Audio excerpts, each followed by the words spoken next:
Judges Corner is brought to you by CoolStuffInc.com, the best online retailer for Magic the Gathering singles and sealed product, and gatheringmagic.com, your place to explore the game. Now it's time for Judges Corner. Hey everyone, thanks for watching another episode of Judges Corner. Today we're going to be taking a look at rules-related questions for Standard. And what makes this episode special is that they're either questions that all of you have asked again and again, and I figured it's finally worth addressing them, or they're questions that no one has really asked me, and I feel like they're still really worth covering. So today we're going to start off with Soulfire Grandmaster. The first question has been a popular one. Many people have asked, what's the deal with Soulfire Grandmaster? If Damnation or Cultivate have lifelink, how much life do I gain from those spells? While we never had a card that allowed instants or sorceries to have lifelink before, the rules for it have always been established long ago. Lifelink, in its essence, states that the source with lifelink gains you that much life as dealt by the source.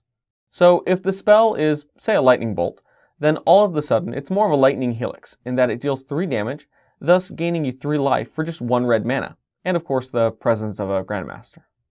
And speaking of lightning helix, would you gain 3 or 6 life with a Grandmaster in play? Well, the answer is 6, because lightning helix doesn't normally have lifelink, but rather a life-gaining ability for 3 life that is part of the spell, and of course, now it has lifelink. This also extends to damage dealt to multiple things from one source. For example, if you played Blasphemous Act while controlling a Grandmaster, and the spell dealt 13 damage to, let's say, 10 creatures, you'd end up gaining 130 life, even if the Grandmaster is also caught up in the blasphemy. But for spells that don't deal any damage, like Cultivate and Damnation that we mentioned earlier, even though they might have other similar effects, neither actually deal any damage. It's like giving a creature with flying the ability Reach, or adding some chocolate ice cream to your Mercedes. Sure, it looks nice, but it doesn't really add any functionality. Our next question is one I've never had anyone actually ask, but personally seen many players obviously overlook it. I'd like to preface this by apologizing to any Sidisi Whip players in advance. Sidisi, that opulent Naga. I can't tell you how many times I've played Sidisi, been allowed to let the trigger resolve, then milled a couple of creatures from the top of my library into my graveyard, gotten a zombie out of it, and then my opponent kills her. Sidisi is composed of 2 completely independent triggered abilities, which typically work very synergistically with one another.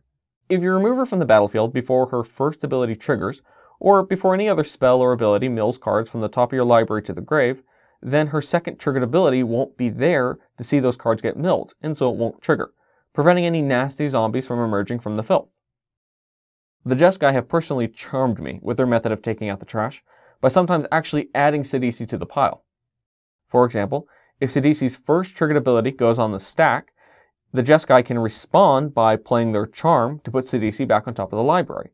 Then, Sidisi's waiting trigger will go to resolve and mill the top 3 cards of the library, which, unfortunately for the Sidisi player, includes Sidisi, and then Sidisi's not even there to get a zombie out of it all. So, while I may have hindered some Sidisi players with that last one, I hope this next question makes up for that. Chris asked, if Ashiok exiles my Torrent Elemental with its first ability, can I bring it back to the battlefield from its Golgari hybrid ability? Of course you can. You'll still be limited to using the ability when you could normally cast a sorcery, but otherwise that's totally fair game. After all, that's because Ashiok is putting the elemental into the exile zone. And I guess you could say, that'll be your opponent's worst nightmare. For our last question, a couple of viewers have asked, if my opponent destroys my Goblin Rabble Master before the beginning of combat, but after I tried to move to combat, can I then play another creature like Monastery Swiftspear and attack with it? Definitely.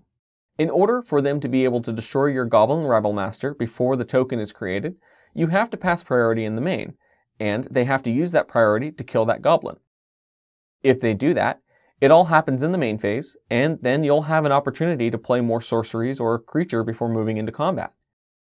This is because the phase doesn't advance to combat unless both players pass priority in succession without taking any other actions. So what happens is you say, I'm going to move to combat. Is that okay?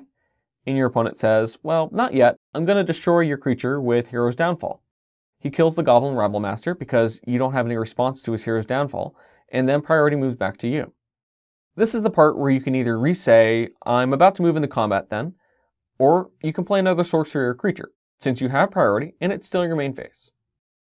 So that's it for our episode. If you have any questions about this episode or any other questions in general, you can always send us your questions at judgescorner@gatheringmagic.com, or you can ask them in the comments below, and myself or someone else will be happy to get back to you as soon as possible. And if you like this video, we'd really like it if you hit the like button. It helps our channel out a lot. Until next time, make sure to shuffle thoroughly, play at a reasonable pace, and send us those questions.